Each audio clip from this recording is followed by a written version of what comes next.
Hi friends, இன்னைக்கு chicken pulao குக்கர்ல எப்படி செய்யறதுன்னு பார்க்கலாம்.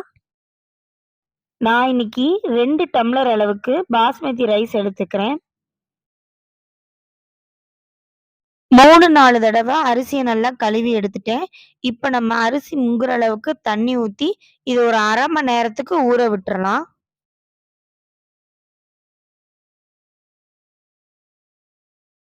அடுத்து ஒரு மிக்ஸி ஜார்ல கொஞ்சோண்டு புதினா சேர்த்துக்கிறேன், கொஞ்சோண்டு கொத்தமல்லி சேர்த்துக்கிறேன், 3 பச்சை மிளகாய் சேர்த்துக்கிறேன்.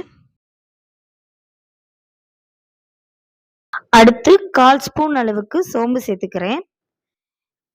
இது அரைக்கிறதுக்கு கொஞ்சோண்டு தண்ணி சேர்த்துக்கிறேன். இப்போ இதெல்லாம் சேர்த்து நம்ம நல்லா மையா அரைச்சு எடுத்துக்கலாம். இது மாதிரிக்கே மையா அரைச்சு எடுத்துக்கணும். அடுத்து நம்ம புலாவ் செய்ய ஸ்டார்ட் பண்ணிடலாம். குக்கர்ல 3 டேபிள் ஸ்பூன் எண்ணெய் சேர்த்துக்கிறேன். எண்ணெய் இல்லைன்னா நெய் கூட சேர்த்துக்கலாம். அடுத்து 3 பட்டை, 3 ஸ்டார் அனீஸ், 1/4 ஸ்பூன் சோம்பு, 1/4 ஸ்பூன் சீரகம், 4 ஏலக்காய், அரை ஸ்பூன் மிளகு இதெல்லாம் எடுத்துக்கலாம். எண்ணெய் சூடானதும் நம்ம எடுத்து வச்சிருந்ததெல்லாம் சேர்த்துக்கலாம். இந்த மாதிரிக்கே நல்லா பொரிஞ்சு வந்ததும் நான் 2 பெரிய வெங்காயத்தை நீள நீளமா நறுக்கி வச்சிருக்கேன், அதை சேர்த்துக்கலாம். 2 பிரிஞ்சி இலை போட மறந்துட்டேன், மறக்காம அதையும் சேர்த்துக்கோங்க. பெரிய வெங்காயத்தோட பச்சை வாசனை போற அளவுக்கு நல்லா வதக்கிக்கணும். வெங்காயம் இது மாதிரிக்கே பொன்னிறம் ஆகிற வரைக்கும் நல்லா வதக்கி விட்டுக்கணும்.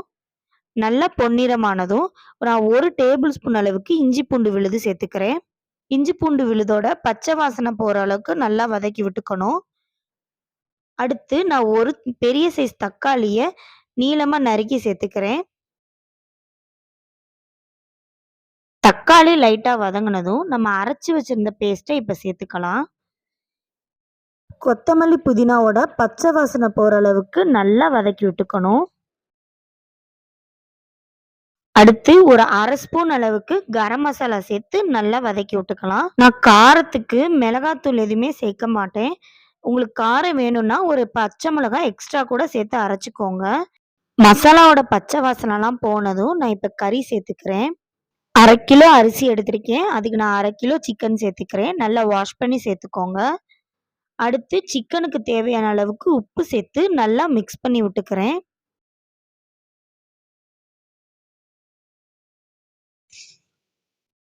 இந்த மாதிரிக்கே நல்லா மிக்ஸ் பண்ணி விட்டதும் நான் ஒரு 2 டேபிள் ஸ்பூன் அளவுக்கு தயிர் சேர்த்துக்கிறேன். தயிர் சேர்த்துக்கிட்டோம் அப்படின்னா சிக்கன் நல்லா சாஃப்டாக வெந்து வரும். தயிர் சேர்த்து நல்லா மிக்ஸ் பண்ணி விட்டுக்கோங்க.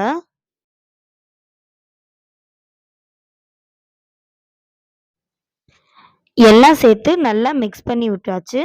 இப்போ நம்ம சிக்கன் வேகணும். அடுப்பை வந்து ஆனில் வச்சுக்கோங்க. சிக்கன்லேருந்தே தண்ணிலாம் வெளியே வரும். இப்போ பாருங்க, ஒரு 5 நிமிஷம் கழிச்சு சிக்கன்லேருந்து தண்ணியெல்லாம் வெளியே வர ஆரம்பிச்சிருச்சு. இது மாதிரிக்கே தண்ணி நல்லா வெளியே வந்ததும் நம்ம வந்து சாப்பாட்டுக்கு தேவையான அளவுக்கு தண்ணி சேர்த்துக்கலாம். நான் இந்த கிளாஸில் 2 டம்ளர் அளவுக்கு அரிசி எடுத்திருந்தேன்.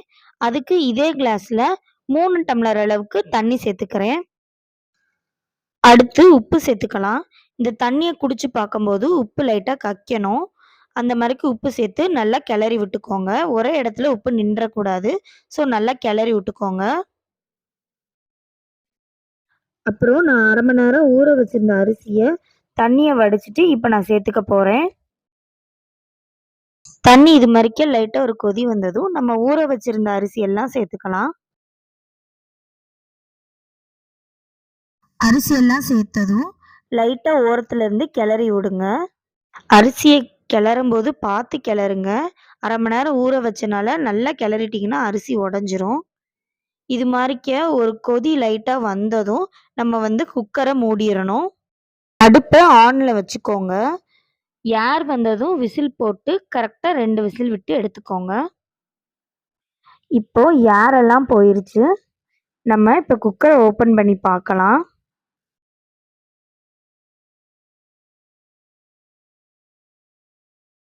ஓரமா கரண்டியை விட்டு மெல்ல கிளறி விடுங்க.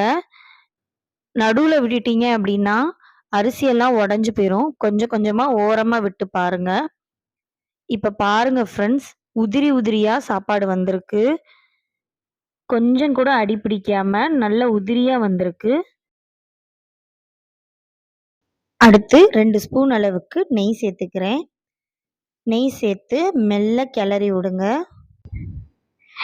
இந்த சாப்பாடு செய்யறதுக்கே 1/2 அன் ஹவர் தான் ஃப்ரெண்ட்ஸ் ஆகும். குழந்தைங்க லஞ்ச் பாக்ஸ்க்குலாம் வச்சுடுங்க. அவங்களாம் ரொம்ப விரும்பி சாப்பிடுவாங்க. எப்பவுமே பிரியாணி அந்த மாரிக்கு செஞ்சு சாப்பிடாம, ஒரு தடவை இந்த மாரிக்கும் ட்ரை பண்ணி பாருங்க. நல்ல டேஸ்ட்டா இருக்கும் ஃப்ரெண்ட்ஸ். உங்களுக்கு இந்த ரெசிபி பிடிச்சிருக்குன்னு நெனைக்கிறேன். இந்த ரெசிபி பிடிச்சிருந்துச்சுன்னா லைக் பண்ணுங்க, ஷேர் பண்ணுங்க. எங்க சேனல் பிடிச்சிருந்துச்சுன்னா சப்போர்ட் பண்ணி சப்ஸ்கிரைப் பண்ணுங்க. உங்கள நான் நெக்ஸ்ட் வீடியோல சந்திக்கிறேன் ஃப்ரெண்ட்ஸ். நன்றி, வணக்கம்.